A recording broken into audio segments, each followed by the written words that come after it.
saya ketemu seseorang yang saya tahu posisinya adalah penghubung politik antara oligarki dengan penguasa, dengan pengusaha yang mengendalikan kekuasaan dengan kekuasaan. Apa ceritanya ke saya?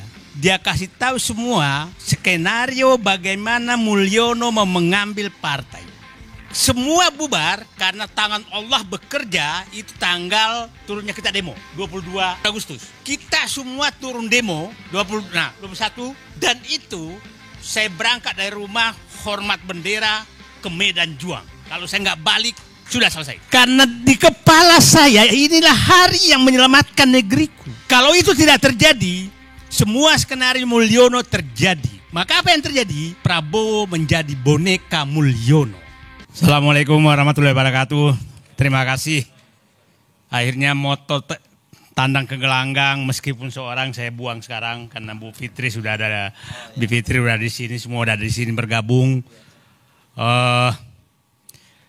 Sebenarnya yang semangat saya naik itu begini.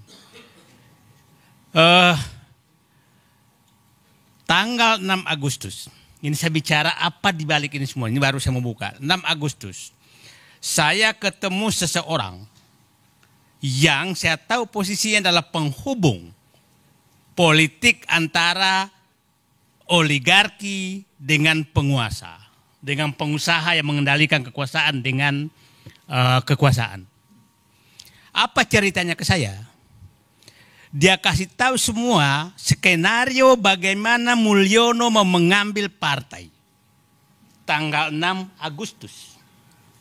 Sampai nama-nama panitia Munas Golkar pun dia kasih tahu saya. Dan tanggal 9 Agustus, 8 Agustus kan Airlangga dipanggil. Persis yang disampaikan ke saya. Tanggal 10 Agustus Airlangga mundur. Ini pingin pecah kepala saya. Kok negaraku sekarang betul-betul bukan diatur oleh partai politik. Betul-betul diatur oleh mereka. Saya diberitahu bagaimana nanti PKB diambil. Tanggal berapa diambil. Saya diberitahu PKS bagaimana menyerahkan diri. Saya dikasih tahu. Saya dikasih tahu PKS menyatakan menyerahkan diri. Saya dikasih tahu bagaimana PAN diperpanjang lagi menjadi 3 kali. Padahal ADRT-nya diubah. Dan dia bilang menyatakan itu pasti selesai semua sebelum pilkada. Sebelum penetapan gubernur. Jadi ini yang bikin saya, apa sudah saatnya saya harus mati menghadapi begini semua ini. Karena sudah nggak ada lagi yang berkuasa kecuali mereka. Bayangkan dia bisa, ketua penyelenggara Munaslup Golkar dia bisa tentukan. Bukan ketua umumnya lagi. Ketua penyelenggaranya.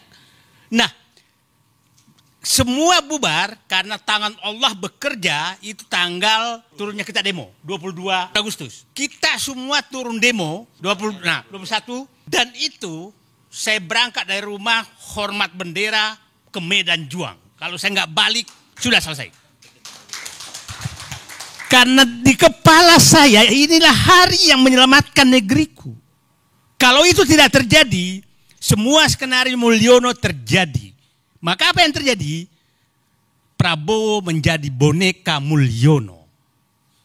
Itu yang terjadi. Karena semua sudah diatur. Jadi tangan Allah bekerja tanggal 21. Tidak ada koordinasi apapun. Dan semua bergerak seluruh Indonesia. Kita tahu. Disitulah kita dapat informasi. Nasionalisme, patriotisme Prabowo muncul. Ini harus dihentikan. Ini harus dihentikan, maka diperintah ke dalam. Dan saya dapat informasi sebenarnya di dalam itu korum. Bukan nggak korum. Tapi patriotisme dan nasionalisme Prabowo menyelamatkan negerinya. Itulah saya katakan, saya bicara dulu sebelum masuk fakta-fakta di lapangan. Saya berharap Prabowo itu, Habibie itu, memuji, menjadi murid Pak Harto 30 tahun lebih. Tapi dia pada saat presiden menjadi Habibie yang lepas dari Pak Harto. Dan mengambil kebijakan yang berbeda dengan Pak Harto demi menyelamatkan bangsa dan negaranya. Saya berharap Prabowo kalau nggak bisa 100% Habibie ya 90% lah. Menjadi orang yang selamat datang. Oke, Saya sekarang masuk kepada praktek-praktek yang akan terjadi di PIK 2 supaya kita punya gambaran.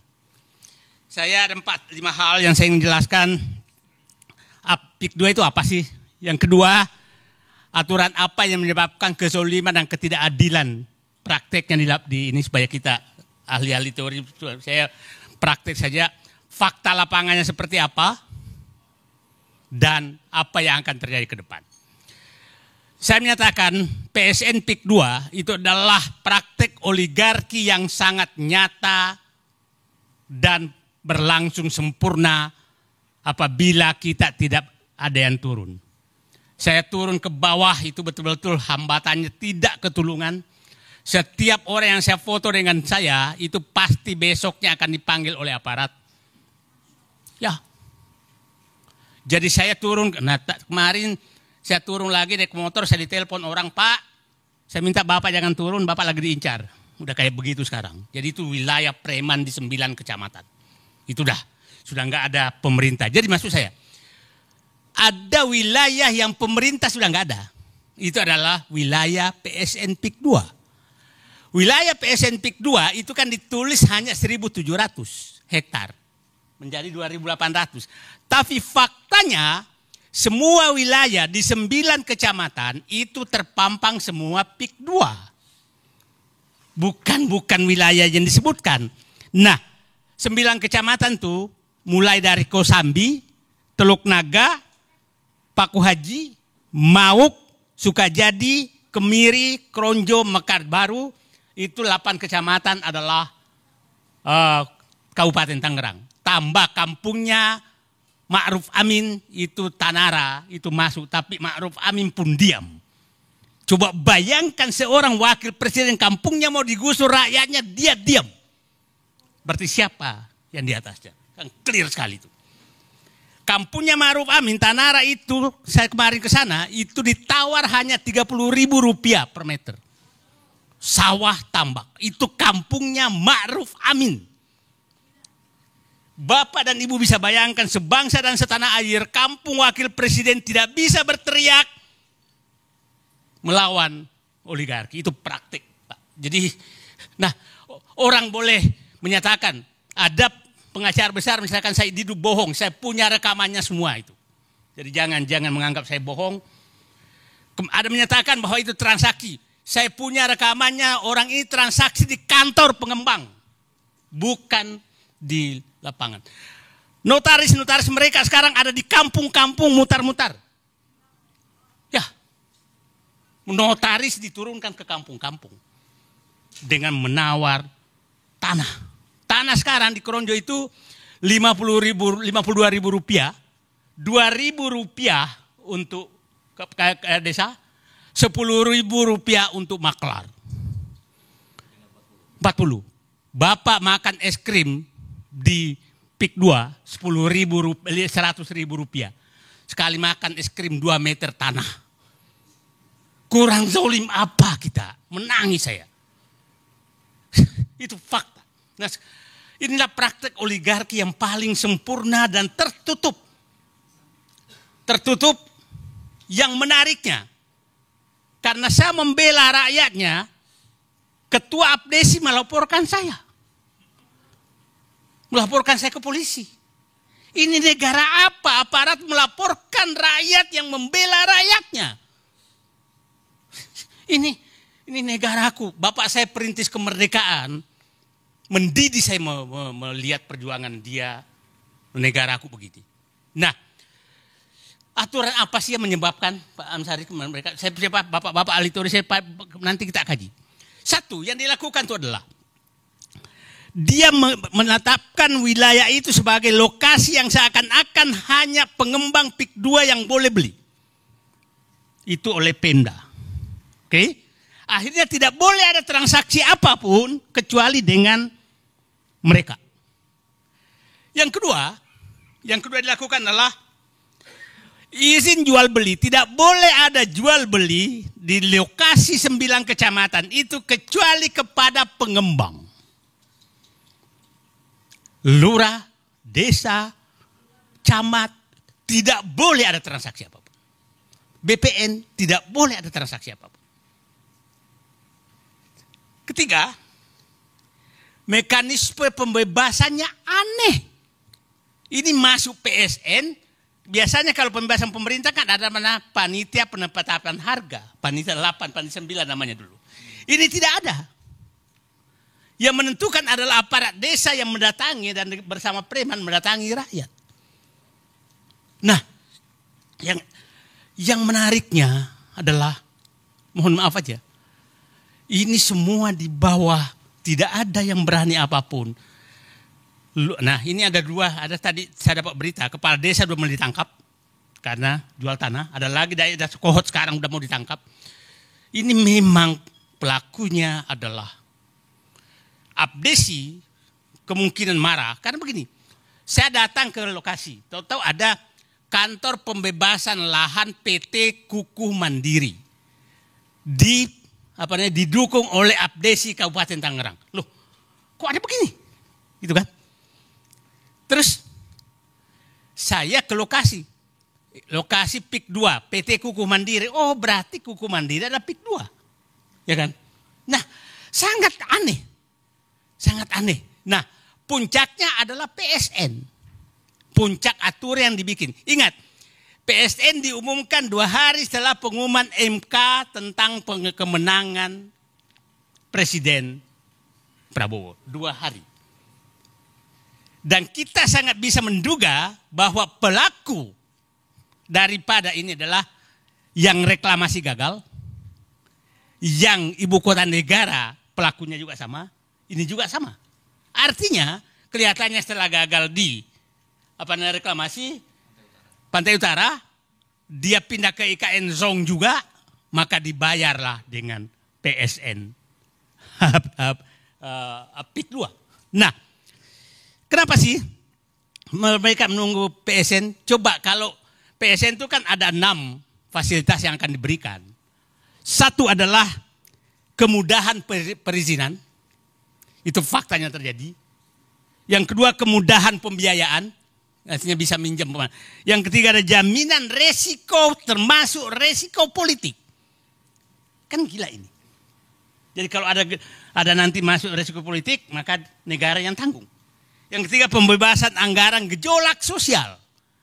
Jadi kalau ada gejolak sosial maka negara harus menyiapkan anggaran untuk, mungkin juga anggaran untuk melapor-laporkan Said Didu juga dibiayai negara kali ini. Kita nggak tahu. Nah, yang kelima adalah kemudahan penyelesaian masalah hukum di kemudian hari. Yang ketujuh tax holiday dan bebasan pajak-pajak lainnya. Itu yang terjadi. Nah, diseberangkan ke swasta. Sekarang saya masuk ke fakta lapangan. Yang terjadi pemaksaan penjualan. Pemaksaan penjualan bagaimana caranya? Fakta teman-teman Pak Samsir, ini saya berharap bapak-bapak punya waktu nanti kita ke sana hanya 2 jam dari sini untuk melihat faktanya. Gimana orang tidak menjual? Kan begini, di sana tuh kalau Anda akan menjual, dia selalu menyatakan kami tidak mau membeli kalau bapak nggak mau. Iya, tapi kamu dikepung. Saya punya tanah di sana yang sering pakai. Saya tapi 30 tahun lalu udah punya. Sawah saya itu nggak bisa lagi saya garap karena irigasinya sudah ditutup oleh mereka. Itu tanah Said Didu. Orang-orang lain semua menghadapi hal seperti itu. Pemaksaan penjualan. Terus mau dijual kemana? Saya akan terangkan tidak boleh ada jual beli kecuali kepada pengembang. Nah akhirnya berapapun, luas berapapun maka harus dijual ke mereka. Nah faktanya juga yang bertahan dulu ada di wilayah mana laporannya harganya masih tinggi, tahu-tahu sudah dikepung dipaksa menjual dengan murah karena nggak ada jalan lagi banjir dan lain-lain. Nah itu yang pertama. Yang kedua pemaksaan harga. Tidak ada namanya tuh harga berapa, maunya 50.000. Kalau nggak mau ya nggak, nanti ditimbun aja. Nah sekarang sudah mulai terjadi penimbunan tanpa. Saya kemarin baru turun setahun lalu sudah dikasih uang muka karena terpaksa, sudah lebih setahun sudah ditimbun tapi belum dibayar-bayar. Banyak yang terjadi dengan harga 50.000 loh Pak, bukan harga harga. Coba bayangkan Pak, masa tanah segitu di pinggir jalan loh Pak, pinggir jalan raya tuh 50.000. Nah, karena sama semua, pemaksaan harga. Yang ketiga itu pemecah belah keluarga. Ada beberapa keluarga, apalagi yang punya keluarga ASN, maka pasti ditekan ASN-nya. Supaya mempengaruhi keluarganya untuk menjual. Ada saya tahu kepala dinas di Tangerang, Kabupaten Kerang, itu dikasih pilihan. Betapa pemaksaan seperti itu. Ada kemarin itu masuk, disuruh saling melapor keluarganya. Habis itu masuk penjara, terpaksa dia jual tanahnya. Ini pecah belah antar keluarga di bawah. Nah, itu terjadi. Kemudian kalau keterlibatan aparat itu sangat nyata. Nggak ada tempat sama sekali untuk mengadu. Kalau saya ke lokasi, tahu-tahu ada motor ngiung, nggak jelas tuh. Itu benar-benar wilayah yang sudah tidak ada pemerintah. Saya pikir Bapak-bapak dan Ibu menyaksikan bagaimana laut di Pagar. Adakah angkatan laut teriak? Adakah kepala desa teriak? Adakah camat teriak? Adakah tentara teriak bahwa laut tidak boleh dipagar? Enggak ada. Ini fakta bahwa wilayah ini sudah tidak ada negara. Itu fakta. Kan udah viral di mana-mana tuh. Pagar, laut dipagar sekian kilometer, nggak ada tuh yang teriak. Nah, ini kalau ini terjadi, saya katakan tadi, wilayah ini terbentang di 9 kecamatan dan saya perkirakan luasnya sampai 100.000 hektar. Perkiraan saya. Luas Singapura 73.000 hektar loh. DKI Jakarta 63.000 hektar. Ibu kota negara 53.000 hektar. Ini 100.000 hektar. Kalau sampai ke Merak, karena saya ini kemungkinan sampai Merak, itu bisa sampai 150.000 hektar. Nah, orang menyatakan hanya 100 sebentar. Bapak kalau nanti punya waktu, masuk ke batas PIK 2, sampai sekarang jalannya tuh dibangun sampai batas Sungai Cisadane, Sungai Kohot. Itu 35 kilometer, Pak. Baru 2 kecamatan. Panjang jalannya sudah 35 kilometer. Nah, kalau sampai ke sana itu saya yakin 100 kilometer kali 10 kilometer lebarnya saja udah 100.000 hektar. Nah, terus kalau dia membantah selalu menyatakan kami hanya PSN di di 2.800 hektar. Sebentar. Anda pasang papan nama PIK 2 semua di seluruh kecamatan tersebut. Itu papan namanya, fotonya ada di saya semua. Jadi jangan lagi ada mau membohongi rakyat. Nah, yang ketiga tadi keterlibatan aparat sangat susah. Karena yang melakukan transaksi di bawah itu pasti lewat aparat desa. Aparat desa lah yang turun ke bawah. Nah, ketakutan rakyat sudah keterlaluan. Ketakutan rakyat. Kemarin saya dengan Pak Jaki turun itu, Pak jangan difoto, udah kayak begitu Pak. Udah saking ketakutannya. Karena sekali foto dengan Said Didu resikonya sangat besar. Udah dikenal. Nah sekarang permainan hukum kepemilikan ini sangat parah. Sangat parah. Saya kasih contoh begini. Kalau Anda nggak menjual, pasti mungkin 1 hari, 2 hari, 3 minggu lagi bahkan akan dipanggil aparat dan bekerja sama BPN untuk menginikan. Kan yang punya data sejarah tanah BPN. Ya kan, kita kan nggak tahu itu sejarah tanahnya. Nah, kalau udah kayak begitu, 2 kemungkinan, Bapak kehilangan atau mau negosiasi. Oke? Dan tidak sedikit warga, ada keluar di media itu, tanahnya umpamanya 30 hektar. Tahu-tahu hanya menjual 10 hektar. Maka 20 hektar dipersoalkan untuk dipaksa dijual juga dengan harga yang lebih